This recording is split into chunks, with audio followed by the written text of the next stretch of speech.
High.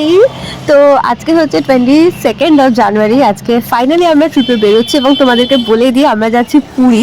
এবং আমি ছোটবেলা থেকে অনেকবার গেছি পুরীতে, বাট এবারে যাচ্ছি প্রায় 7 থেকে 8 বছর পরে। সমস্ত প্যাকিং ডান। আর এখন আমাদের উবের চলে এসেছে, এখন আমরা বেরিয়েও পড়েছি। এখানে তো বিভৎস ঠান্ডা, ওই জন্য জ্যাকেট পরে বেরোতেই হলো। এবং আমি যেটা শুনলাম যে পুরীতে সেরকম বেশি কিন্তু ঠান্ডা নেই। আর এখন কিন্তু পুরী ট্রেন হাওড়া থেকে ছাড়ে না, শালিমার থেকে ছাড়ে। বাট আমরা উঠবো সাঁতরাগাছি থেকে। কে কে যাচ্ছি সেটাও বলে দিচ্ছি। দাঁড়াও ওয়েট করো।